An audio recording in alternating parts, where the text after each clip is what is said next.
Hey BetaClimbers, welcome back to another one of our weekly episodes. Today's episode we're going to do some water soloing. First I'm going to show you an example and then we're going to talk about it. So let's get started. I'm going to leave this hat with you. Is it in?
Yeah, I'm actually filming right now. It's about deep water soloing. Yeah, go to my channel, check it out. Don't forget to comment, like, and subscribe. Oh, hey guys, welcome back to BetaClimber HQ. So I actually filmed this whole talking portion on location, but I found that climbing with a mic over water is probably not the best idea, so I didn't, and the sound quality was terrible. I'll probably post that video up some other time and something extra and something else. So let's just talk about deep water soloing here. So deep water soloing, DWS for short as it's known. I don't even know why they call it deep water soloing, because you're obviously not going to shallow water solo. I mean, I get that as that's all, folks. At that point, you're just soloing. So, yeah, deep water soloing. Pretty fun, pretty cool. So here's some of the factors that go into it. First of all, you're going to want deep water, obviously. And preferably clear deep water, because you don't know what's down there. You don't know if there's any logs or debris that's floating by. So if you're going to deep water solo, the best spot to do it at would be preferably nice, clear, blue, crystal, nice water, and maybe some warm water too as well, because otherwise you'd be climbing in a wetsuit. Okay, so one of the factors that go into deep water soloing, if you plan on doing it, is you're gonna have to know your climbing level. Now, this is something that people don't really talk about much, but it's one of the fundamental factors of climbing. If you're lead climbing or anything like that, you need to be able to look at the rock, look at what you plan on climbing, and be able to say to yourself, yeah, I know I could climb that. Because I don't know if you ever fell in water at height, but if you fall in at a certain height, maybe 20 feet, something like that, it could be really impactful and damaging and deadly if you fall the wrong way. So you're going to have to be able to know, I could climb up that without even ever taking a fall. Now, if you plan on just climbing low, like 10 feet, maybe just doing traversing, which is really fun, going across the cliff, you don't got to worry as much. But if you're planning on going over 20 feet, 30 feet, if you're going to climb and you're going to be making moves that maybe are at your level or above your level, then if you fall the wrong way in an uncontrolled manner, you could end up hitting the water and doing some real damage, maybe to your ear canal or something like that, or maybe you knock yourself out. So yeah, it could be pretty deadly. So you don't want to do that. So that's why you actually, in the video, the clip you just saw, you didn't see me jump off, you didn't see me fall, because that wasn't the point. The point is to climb it. Now, of course, I did jump off and fall, but it was all controlled. I didn't show it. Another reason I didn't show it is actually illegal to jump off the cliff there at Summersville.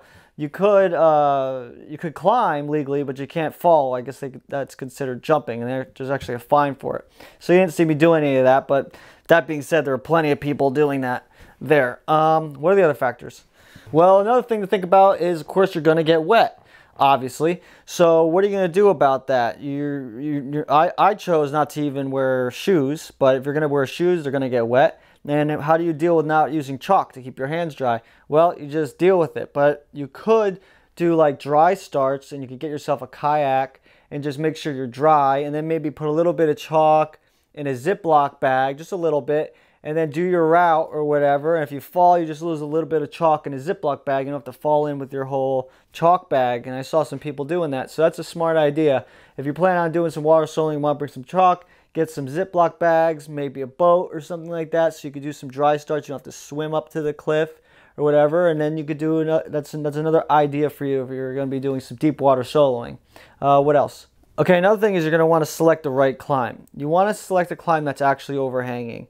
You don't want to go down a sandpaper water slide into the water. So really steep or overhanging is probably the best thing. And luckily there's a lot of that stuff there. But yeah, you want to choose something that if you're going to fall, you're going to be able to at least jump out or not slide down, because that could get pretty painful. Is there anything else? Definitely get some floaties and bring some friends, because if you take a fall, well, first of all, the floaties, you don't not want to tread water there the whole time without a floaty. So get some floaties, maybe some wing floaties or something. Maybe a giant crocodile. I don't know. Get something and to hang out. It makes it a lot more enjoyable. And definitely bring some friends, because if you take like a weird fall, knock the wind out of you, you're going to want to be able to have somebody to get you back to your floaty or whatnot. So it's definitely way better, smarter idea to climb with people than just by yourself out there. So those are some tips and tricks. I think that's all you need. Other than you just need your swim trunks and your climbing shoes, and you're set to have fun. It's like a playground out there. So a couple of announcements before we leave. I actually started making merch, and it's down in the link. Why did I start making merch? I don't know. I don't have that many subscribers, but my friend said, Josh, you should make some merch. We want some merch. So what the heck? I made some merch. So link down in the description. I'm actually pretty proud of it. It took me like a week to work on some of those designs, but it was pretty fun. So if you want to check that out, there's a link down below. Josh Perry climbing out here. Here's my Instagram, and I'll see you guys next week. Later. Have fun.